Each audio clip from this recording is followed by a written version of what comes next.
Olá amigos e amigas, bem-vindo aí a mais um vídeo no canal, tá bom? Como está escrito no título aí, esclarecendo algumas dúvidas aí, principalmente desses professores recém-formados e os alunos que estão fazendo a faculdade já estão preocupados aí como que eles vão fazer para poder iniciar na área da educação, tá? Começar a trabalhar e como que eventua, então respondo muito essa pergunta, então eu queria esclarecer. Então eu queria, para quem não me conhece ainda, me chamo Adriano, tá? Sou artista plástico, sou tatuador, tá? Desenhista e professor de educação artística também. Então, para quem não me conhece ainda, é isso aí, bem-vindo ao meu canal, tá? É um canal que fala sobre arte, comportamento e esclareço algumas dúvidas aí dos professores novos aí, tá? Então, muita coisa que eu aprendi foi na prática, tá? Tenho muitos professores aí que me ajudaram, meus amigos. E também quando eu estava fazendo faculdade, lá em 2003, quando eu iniciei, a área da educação tinha mudado, começou a ser obrigatório as professoras do magistério ter o um nível superior. Então elas voltaram para a faculdade para poder, né, se formar. Então eu conheci bastante professora, né, senhoras, né, não vou citar muitos nomes aqui, mas as que me ajudaram bastante foi a Maria José, a Cida, né, a Dona Edileuza, a Marina, a esposa do meu amigo também, que já tinha o magistério. Então, muita coisa eu aprendi lá. Mesmo quando eu entrei na faculdade, que a minha intenção era se tornar um artista melhor, né? Um tatuador melhor. E eu acabei aprendendo muito mais coisas, né, em 4 anos de faculdade. Então, a minha intenção a princípio não era dar aula no início, né? Então, foi passando o seu tempo, depois eu acabei entrando na área da educação. Então, uma pergunta muito que surge aqui nos comentários, né, é sobre se eu posso atribuir, né, como é eventuar, né? Então tem uma diferença, né? Atribuir, você vai pegar as aulas, né, pelo ano letivo inteiro. Então você precisa ter pontos, porque já tem uma sequência de professores na sua frente que eles já estão mais tempo no estado, né? Então eles já têm uma pontuação. Então toda vez que começa o ano, né, aqueles professores que não são efetivos ainda, e então eles vão lá para pegar essas aulas aí. Aí geralmente é quem tem mais ponto, é o primeiro, depois vem o segundo, e assim é uma ordem, né? Uma lista de professores, né? A classificação de pontual. Então, para você que está recém-formado, você não tem pontos, provavelmente você vai ter que esperar todo mundo pegar. Se sobrar uma escola lá no final do mundo, é a que vai ter para você. Geralmente é bem difícil, porque todo mundo pega as escolas no início, né? Os professores pegam 2, 3 escolas para conciliar e formar uma carga legal para ter um pagamento bacana. E depois, com o decorrer do ano, eles acabam exonerando essas escolas mais distantes, que ficam ruim para conciliar, e é onde acaba sobrando. E às vezes um professor 0 ponto, ele acaba conseguindo até atribuir essas aulas, né? É bom que ele já aumente um pouco a pontuação, porque a pontuação de que quando você atribui é maior do que quando você está eventuando, né? É bem menor a pontuação de que quando você está eventuando. Então, para esclarecer isso aí. Então, provavelmente você que acabou de se formar, você vai trabalhar muito tempo de eventual, né? Até conseguir, ó, atribuir algumas aulas. Então, eventuar, você tem que estar formado, né? Ou nos últimos anos, né? Nos últimos semestres. Tipo, se o seu curso tem duração de 3 anos, né? Você vai poder eventuar quando estiver no quinto ou no sexto, que é os 2 últimos semestres do último ano de formação, se sua formação for de 3 anos. Então, quando a demanda é muito grande de aulas no estado, a própria secretaria avisa as diretorias de ensino, aí coloca no edital, né? Cadastro emergencial, chama-se cadastro emergencial porque o ano letivo já está em andamento, então a gente solicita-se professores para poder pegar essas aulas que estão, né, cobrir as faltas, as férias, né, e assim vai. Então o que acontece? O Quando eles solicitam, pode ser que já tem bastante professor formado, já trabalhando eventual e não está dando conta, aí eles chamam alunos, né, dos últimos semestres, ou alunos que completaram 3 ou 4 semestres da formação, né? Então, praticamente você estaria no terceiro ano da faculdade, mais ou menos, se a sua faculdade for de 4 anos, aí é mais ou menos isso. Então, geralmente, alunos que já tenham completado 3, 4 semestres, aí já está pelo menos apto quando a demanda é muito grande. Fora isso, só você é mente formado. Os Professores que têm bacharelado, professores não, os formados que têm bacharelado, para ele poder eventuar, ele vai ter que voltar a se matricular na licenciatura. Ele tem que ter pelo menos 2 semestres de licenciatura.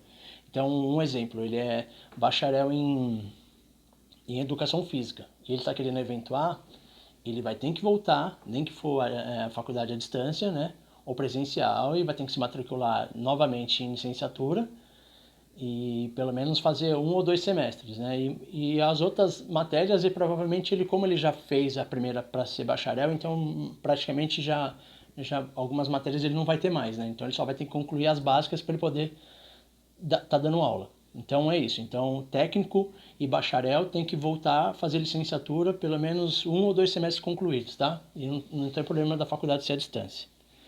Uma coisa também que eu queria falar, que sempre perguntam, é que eu conto as minhas experiências que eu tive no estado, né? E não adiantaria contar as boas, né? Porque o mundo não é perfeito e a área de educação também não, e é um trabalho qualquer, né? Tem outras pessoas que pensam diferente da gente, comportamento diferente. Então, quando eu gravei os vídeos, foi para relatar as situações ruins, né? Aí a pessoa vai lá e coloca um comentário: ah, mas eu não fui. Não, você não foi assim, mas eu fui assim. Eu passei por coisas ruins, passei por escolas ruins, difíceis de acesso, alunos mal educados, a direção não ajudava muita gente. Então a gente passa, a gente enfrenta isso. Se você chegar na sala e não ser bem recebido, nem pelas salas, nem por alguns funcionários da escola. Então eu passei. Então quando alguém vai lá e relata: ah, mas meus alunos eram maravilhosos. Eu também tive alunos maravilhosos, passei por escolas maravilhosas, mas quando eu relatei as histórias, as experiências mais difíceis, é para servir de experiência para quem está chegando agora, né? Para quê? Se você atribuir aula numa escola distante, você vai enfrentar mais ou menos as coisas que eu enfrentei, tá bom? Eu queria deixar aqui um relato de um comentário de uma diretora. Ela é professora e foi diretora, tudo, já está aposentada, e ela deixou esse comentário para mim e eu queria ler com vocês. Eu só vou apagar o nome dela aqui, sabe, por respeito, né, porque eu não sei se ela vai querer que divulgue, né, então eu vou divulgar o que ela escreveu e eu vou deixar aqui na capa do vídeo, não, aqui na tela para vocês verem. Então tá aqui, ó, só vou cobrir o nome dela, mas tá aqui, ó, tá? Então aqui, ó, ela disse o seguinte: comecei como eventual em 1984. Não recebia nem bom dia na hora do recreio. Ficava conversando no guichê da secretaria porque não me sentia bem recebida na sala dos professores.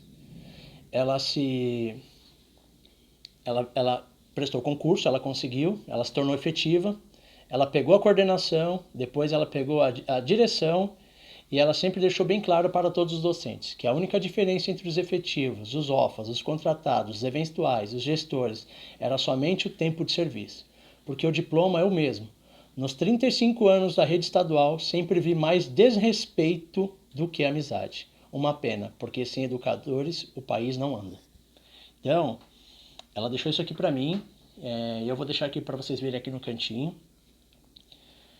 Quando a gente fala das relações da escola, da área da educação, a gente quer mostrar isso, né?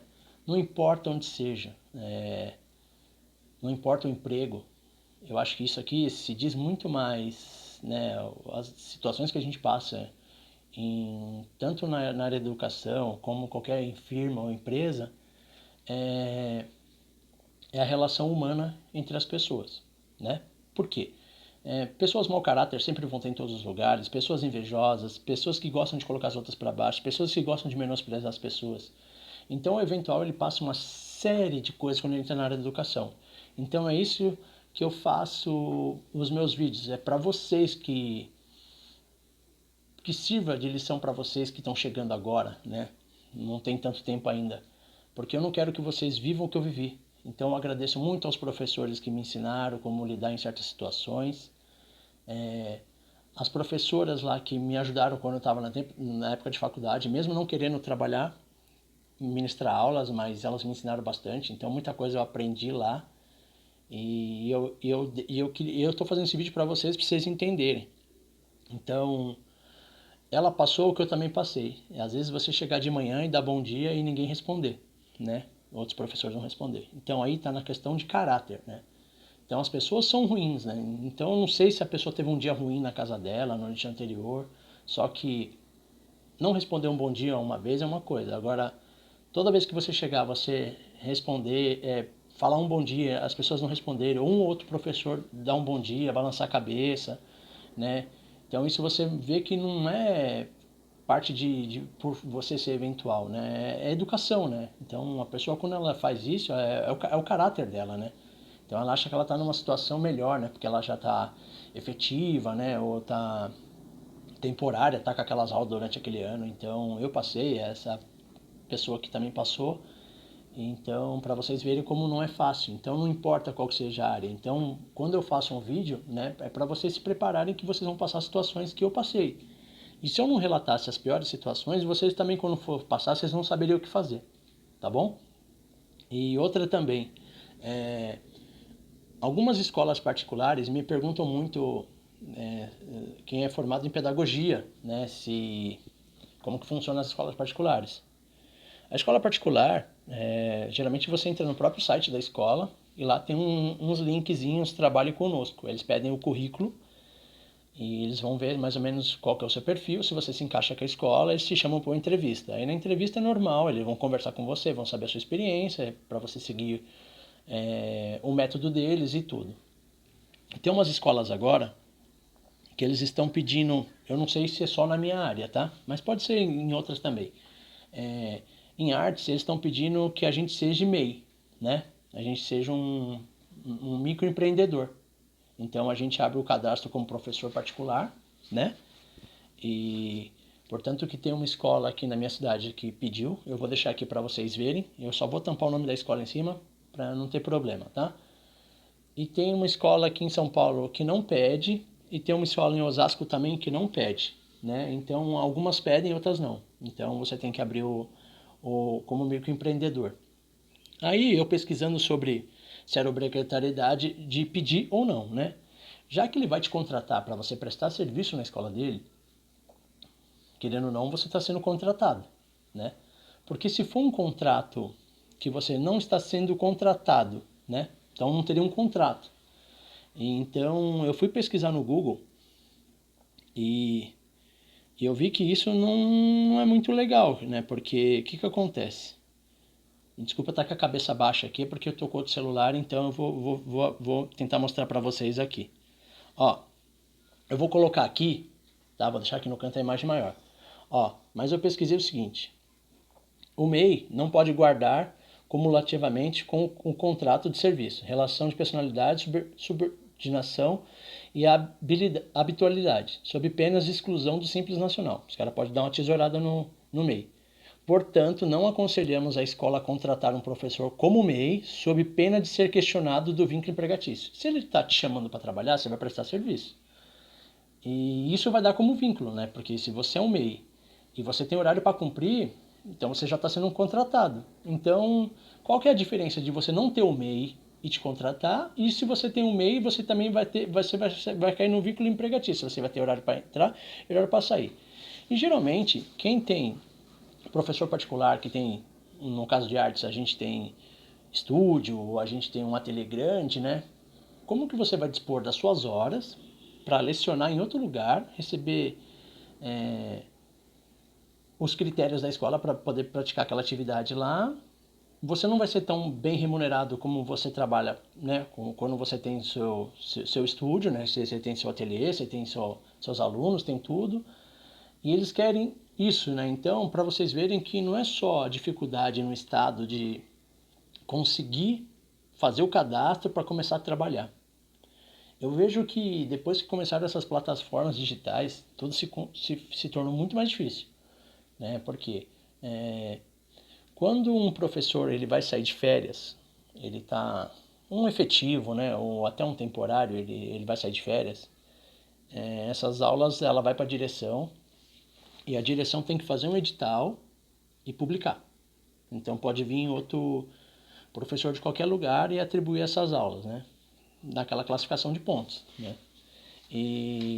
Ou se tiver um eventual na escola, que é da mesma formação dessa pessoa que vai se ausentar, a direção conversa com essa pessoa, se ela quer ficar com essas aulas por esse curto período.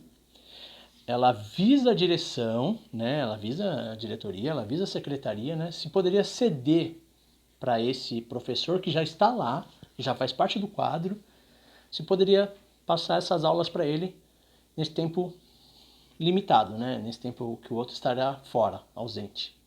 Geralmente isso acontece, né? Acho que é uma cordialidade, né, de quem já trabalha ali, então acaba oferecendo, né? Mas não é o correto, né? Porque o certo, toda vez que as aulas ficam vagas, assim, um professor que se ausenta, um atestado médico, essas aulas ela é obrigada a voltar para a Secretaria de Educação ou para a Diretoria de Ensino e é obrigado a sair um edital para que alguém vá lá e fique com essas aulas. Então nunca passa para os professores que estão lá. Mas por uma cordialidade, por estar ali na equipe, eles geralmente oferecem se você for da mesma formação. Isso é uma coisa que para quem está chegando agora não sabe ainda, porque não está dentro da área, então não entende. Tá bom? Então o que eu tinha para falar para vocês era sobre isso, esclarecer algumas dúvidas aí para alguns professores e alunos. Também sobre algumas escolas particulares que pedem e-mail, né? Não sei se é só no caso da gente que é artes, mas eu creio que não, porque geralmente prestador de serviço, né? Então não tem o que fazer. E esclarecer algumas dúvidas de muita gente que pergunta sempre as mesmas coisas, né? Porque talvez por não conhecer. E outra, né? O canal, como ele é público, né? Ele está aí no YouTube, então qualquer um pode ter acesso. Então as pessoas têm dúvida. E se você tem alguma dúvida, pode escrever, pode me perguntar. Uma coisa que eu sempre fiz desde os primeiros vídeos e eu vejo poucas respostas é que eu pergunto de onde as pessoas são, né? Porque outro dia um inscrito da Bahia me falou que lá funciona diferente, né? O sistema lá até o valor hora lá é bem diferente.